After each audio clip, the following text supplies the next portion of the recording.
আজকে রেসিপি কাঁঠালের দানা দিয়ে চিংড়ি মাছ দিয়ে তরকারি। কাঁঠালের দানাগুলো আমি এইভাবে ভিজিয়ে রেখেছি। ভিজিয়ে রাখলে সুন্দর তাড়াতাড়ি ছালটা উঠে যায়। দেখুন কি সুন্দর ছালগুলো উঠে যাচ্ছে। আমি এবার চিংড়ি মাছটা ছাড়িয়ে নিচ্ছি। আলু কেটে নিয়েছি, চিংড়ি মাছটা আমি কেটে ধুয়ে নিয়েছি। এবার দিয়ে দেবো এর মধ্যে নুন হলুদ মেখে আমি এটাকে ভাজবো। এবার চিংড়ি মাছটাকে ভাজবো। কড়াইতে তেল গরম হয়ে গেছে, এবার আমি চিংড়ি মাছটা দিয়ে দিচ্ছি।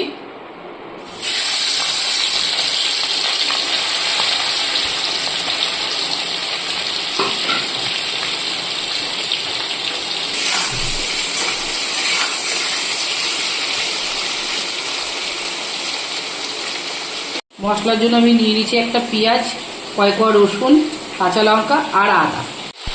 চিংড়ি মাছটা ভাজা হয়ে গেছে, এবার তুলে দিচ্ছি। চিংড়ি মাছ বেশি ভাজলে শক্ত হয়ে যাবে, আবার রান্নার সময় জাল পড়বে।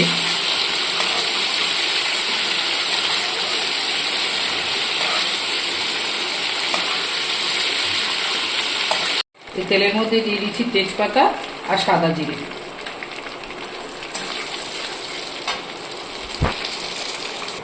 এবার কেটে রাখা আলুগুলো দিয়ে দিচ্ছি।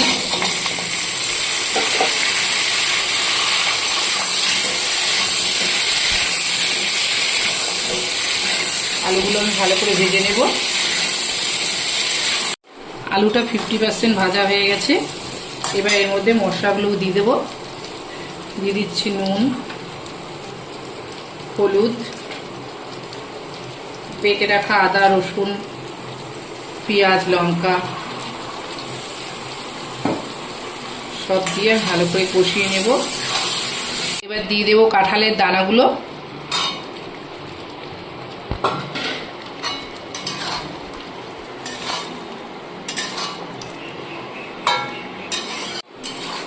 এবার আমি 5 মিনিটের জন্য ঢেকে দেব।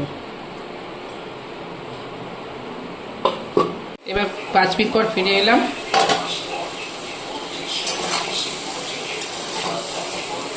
মশলা কষে গেছে, আলুটাও সিদ্ধ হয়ে গেছে। এবার এর মধ্যে সামান্য একটু জল দিয়ে দেব। এবার দিয়ে দিচ্ছি এর মধ্যে জল। ঝোলটা ফুটে গেছে, এবার দিয়ে দিচ্ছি গোটা গরম মশলা, ভেজে রাখা চিংড়ি মাছটা,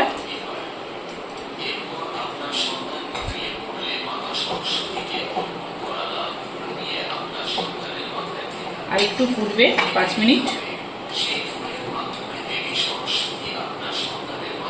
এবার দিয়ে দিচ্ছি একটু ঘি,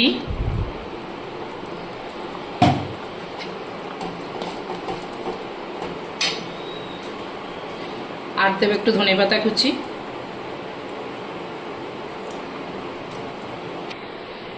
এবার নামিয়ে নেব। আমার কাঁঠালের দানার তরকারি রেডি।